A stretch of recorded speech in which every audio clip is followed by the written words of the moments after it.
Given that, it's amazing what we still don't know about what happened that day. Let's start, just because it's the most obvious, with how the shooter could possibly have afforded the firearms he used. Salvador Ramos was 18 years old. He worked part-time at the drive-thru at a local Wendy's. Yet police say he had at least $4,000 of brand new weapons, including 2 AR-15 rifles, 1,600 rounds of 5.56 ammunition, a ballistic vest, and 60 magazines. One of Ramos's rifles was a high-end model manufactured by a company called Daniel Defense. According to a receipt that Ramos posted in a private message, that gun cost $2,000, and he paid in full. Now, Ramos could have bought effectively the very same rifle at any gun store for a third of the cost. But apparently, to Ramos, price was no object. That's pretty weird. If police know where Ramos got the money to buy one of the most expensive AR-15s on the market, they're not telling us. Nor, for that matter, have they explained why they lied about the most basic facts of the shooting. For the first 24 hours, they told us that a school resource officer fired at the gunman and, quote, engaged Ramos. But they must have known at the time they said it that that was not true. They must have known the resource officer was not even at the school when Ramos arrived. But they told us otherwise. Why'd they do that? And by the way, how long was Ramos outside the school firing his gun at people at a nearby funeral home before he went inside and killed children? That seems like a fairly simple question, certainly an important question. Last week, authorities told us that Ramos was outside the school for 10 to 12 minutes. Here's the claim. You got a crash and a man with a gun. Then you have responding officers. That's what it is. If it's 12 minutes, from 11:30 to 11:40, that's the information we have. 12 minutes from 11:30 to 11:40. That's the information we have. Well, but that information is clearly wrong, because 11:30 to 11:40 is not 10 minutes. It's 12. Matters. So what's the real timeline? Well, on Friday, the director of Texas DPS came up with a brand new timeline. Here it is. 11:28. The suspect vehicle crashes into the ditch, as previously described. The teacher runs to room 132 to retrieve the phone, and that same teacher walks back to the exit door, and the door remains propped open. At 11:33, the suspect begins shooting at the room 111 or 112. It's not possible to determine from the video angle that we have at this point in time. So actually, and that was the director of public safety in Texas, it was only 5 minutes that Ramos was outside shooting at people. Okay.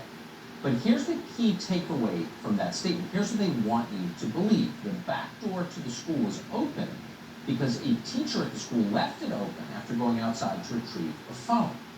So it's the teacher's fault that Ramos was able to get it. Oh, so they're blaming the teacher. On Friday. But Unbelievable. this too appears to be untrue. Something just doesn't add up here at all. Something doesn't add up here at all from the beginning. After running back inside, and of course that would make sense. It's eerily reminder of the other Texas shooting. And that same teacher was using the phone in question to make a panicked call to 911.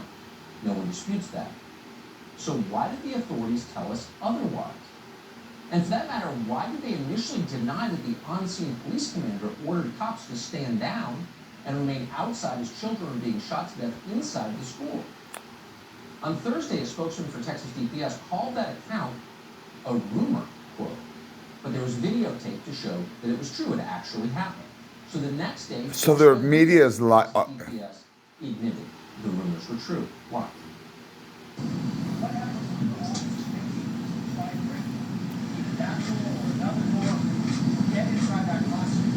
None at that time. The on-scene commander at the time believed that it had transitioned from an active shooter to a barricaded subject.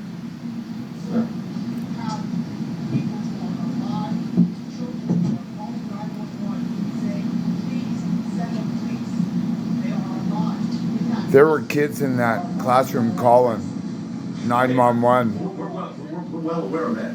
and while they were being shot at in that Based upon classroom. the information we have, there were children in that classroom that were at risk, and it was in fact still an active shooter situation and not a barricaded subject. Exactly. But that's not really an explanation, of course, because no one disputes that everyone on the scene, including police, knew that Ramos Was an had active weapons, shooter. was firing them at people, and was inside the school with children. So why didn't they go after him? So why did heavily armed police units decide Do not nothing. to stop Salvador That's- Ramos from executing It's almost like they're doing it on purpose. Ask that question. These are very I hate to say that, but circumstances. People come have on, man. immense pressure. People I make post mistakes. on Facebook that I'm going to punch somebody in the face, and they kicked me off Facebook for a month. This guy was posting all kinds of shit, and he just slips through the cracks. That's a true story. They can't answer why the military force effectively outside this. Not to insert myself in this, but they should have known on social media. The fucker was posting his gun, receipts, all this shit. Why was that? Heaven forbid Matthew talk about punching somebody in one sentence. Power seems anxious to hold themselves accountable for They're doing this on purpose. I swear to God, everything in my spirit says they're letting this happen. Some seem determined to make future school shootings. These social media places are letting it happen. California, State Assembly just voted to And then end the people like requirement, me, they're the silencing. long-standing requirement that was put in place after school shootings, that schools alert law enforcement when students, quote, attack, assault, or physically threaten school officials. That's no longer in place. And according to the Democratic Party, that's a win for equity. We know this because the sponsor of the bill, a California state senator called Stephen Bradford, said so. Here's what he told the Daily Caller, quote, Black students, Latinx students, students of color, and students with disabilities are disproportionately referred to law enforcement, cited, and arrested, end quote. So too many Latinx students in wheelchairs. Oh, it's not what all them people are doing, breaking the law. It's just that they're that color. This is fucking ridiculous. Prevent the next school shooting? Well, of course it doesn't.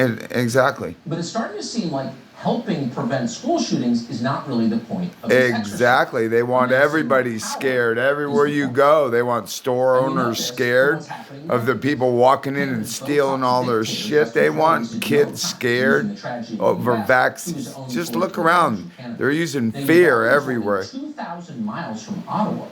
But because of what Salvador Ramos was allowed to do in Texas, Canadians are no longer allowed to protect themselves.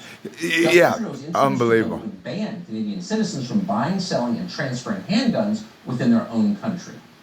Again, handguns were not the cause of the shooting in Uvalde. Uvalde is nowhere near Canada, and yet everybody else pays for it. That tragedy. See, slowly pulling what China's doing. They're disarming their people. Exactly. Empower courts to confiscate guns from people, even if they've not committed a crime.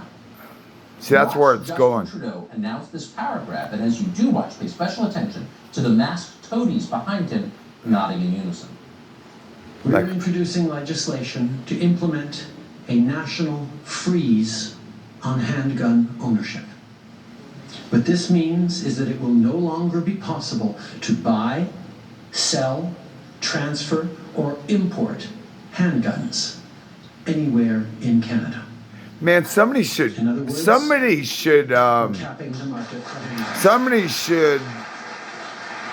take this man What's out. actually happening here is that people like Justin Trudeau know that their rule is illegitimate. They know perfectly well how resented they are. And Exactly, they are hated and despised, just like we despise our government now. You don't imagine that anyone needs to be disarmed for political reasons, but people like Justin Trudeau can. That's what they're doing. He's losing.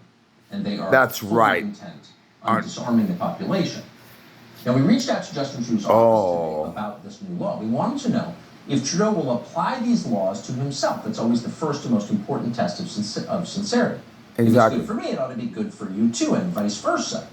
So, in this case, will Justin Trudeau's state-funded bodyguards be relinquishing their handguns? Exactly. Banned AR-15s. Exactly. But of course, we're not allowed to know the answer to that question because he's in power and we're not. Quote, we do not comment on matters related to the Prime Minister's security, his office responded. Meaning, of course not. Justin Trudeau isn't that stupid. He's going to continue to protect his own family. You're just not going to be allowed to protect yours in Canada. Now, here in the United States, as always, Democrats are watching very carefully what Trudeau is up to as they plan our future here.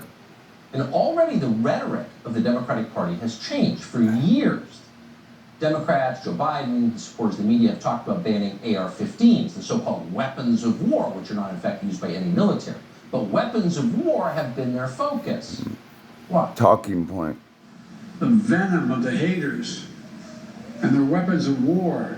Assault You know, weapons that he's the hater and the divider.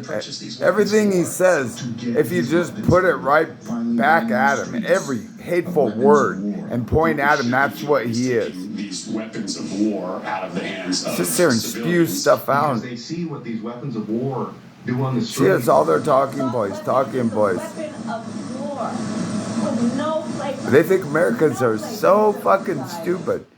It's just unbelievable. I think you're just absolutely They know stupid. nothing about this topic. They don't No. even know the basic crime stats. In the United States, rifles kill fewer people every year than fists or knives do. There's no effort afoot to ban knives or fists. But weapons of war have long been their focus, meaning Exactly. AR-15s, the single most popular self-defense rifle in the United States. Self-defense is the point. On Sunday, Congressman Adam Kinzinger has decided, and says it out loud, that in order for him to feel safe, we're going to need to confiscate your rifle because he feels unsafe. Watch. Congressman, you These guys are such weak people, man. That were used Spineless. Can you explain why private citizens need weapons of war? Look, I have opposed a ban, fairly recently. I think I'm open to a ban now.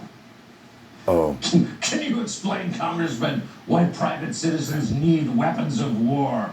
Now, CNN anchors need to be surrounded by bodyguards with weapons of war because they're important. But you and your family? Not No, so much. You don't need weapons of war.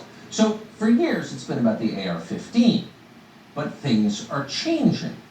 Joe Biden is now calling for a ban on the ubiquitous 9mm round. Oh, Watch this. here we go.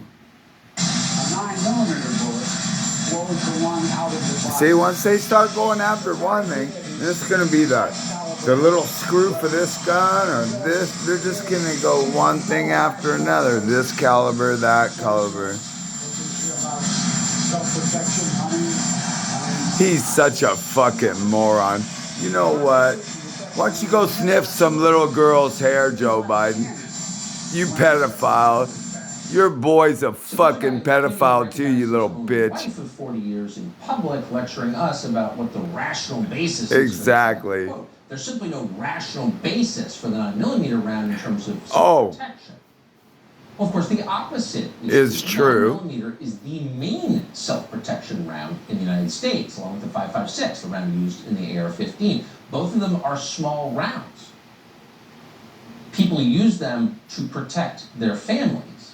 And if you take them away, Americans will no longer be able to defend themselves in the middle Which of a is crime the wave whole that's totally idea in the manufactured first by the place. same people who are trying to These strip people the are guns. And that's, of absolute course, the point. It's a evil. power grab. And you can be certain that it is a power grab and not an effort to make this a safer country because the people who are calling for it are exempting themselves From the law, requirements. exactly. Again, that is the acid test. If you're for a law, will it apply to you? Do Michael Bloomberg's bodyguards carry the dreaded 9mm or .223 rounds? Do they have high-capacity magazines? Absolutely. Do Nancy Pelosi's bodyguards, which you pay for? Do Mitch McConnell's bodyguards carry those rounds? Well, Absolutely. we wanted to know. Why wouldn't we want to know? Why don't we have a right to know? So we emailed all three of their offices today. Not And one I of have them. to say, Justin Trudeau's office, none of them even bothered to reply to us. So obviously they won't be disarming their own bodyguards. They'll keep their own. McConnell weapons of needs to war. go. In the meantime, McConnell- they continue to pass legislation against weapons they know nothing McConnell, about. They've been doing this Trudeau for decades. need to About go. decades, actually. Motherfucker, where's Madonna when we gotta blow up the fucking White House? She's nowhere to be found in this. Hickok 45, one of the most popular figures on YouTube and truly an expert on the use of firearms for self-defense. Here's part of what he told us. And of course, it has the famous Tucker Carlson barrel shroud on it. Nice. Hickok 45 is referring to Congresswoman Carolyn McCarthy of New York, who famously didn't understand the firearm she was trying to ban. Do you know what a barrel shroud is? I actually don't know what a barrel Oh, shroud okay, is. because it's in your It's a shoulder legislation. thing that goes up. No, it's not. So a barrel shroud makes the rifle more deadly, right? Yeah, really shrouds that barrel. You know, a lot of what people come up with that do not know firearms. They just do not like them. They hate them, and so they're looking for reasons to hate them. They don't know anything about the cartridges. A bullet is dangerous. Let's face it. A hammer, a chainsaw, a ladder. Don't matter what caliber. All guns should be able to treat it as dangerous and lethal. Hickok 45 joins us now. We're happy to have him. Hickok 45, thanks so much for coming on. So it seems like the rhetoric has changed. If the president and people around him are now calling for banning 9mm ammo and 223, 5.56 ammo, the rounds used in the AR-15, that prevents most Americans from defending themselves, does it not? Hi, Tucker. Well, yes, it is the most common, as you said, it's the most common defensive cartridge probably on the planet, certainly in the United States, as well as 5.56. Extremely common and light recoiling, very popular for young and old, target shooting, plinking, competition, it and the 5.56, the AR round, which is actually fairly light recoiling, and not considered powerful enough even for deer hunting in, I think, a lot of states. So, there you go. I'd like to say also before we proceed, the event in Texas is just rips your heart out. As a former middle school teacher for over 25 years, it really is unimaginable. I've heard a lot of people say that, and how you just can't even, it's unthinkable. We hear a lot. It really is. It truly is, because you get so close to those kids in the classroom, and so whether you're a gun owner or not, it's just horrible. But what's interesting is, and we always give the benefit of the doubt to law enforcement. I think too few do. But this does seem like a case where we could learn something really important from the action and the failure to act by law enforcement on the scene, but we're blowing right past that and trying to take guns out of your closet. Why do you suppose we're not learning the real lessons here? I don't know. I'm going to make sure. It's never about the people. We have mentally retarded people doing stuff, but it's got to be the guns taken away. We got to take all your guns away. Make sure these mentally ill people don't get one. They have. It's ludicrous. It is totally moronic. Let's go, Brandon. Joe Biden takes inappropriate showers with his daughter. Have you heard that? It's in his daughter's diary that they found. Go check it out. It's online. You can find it.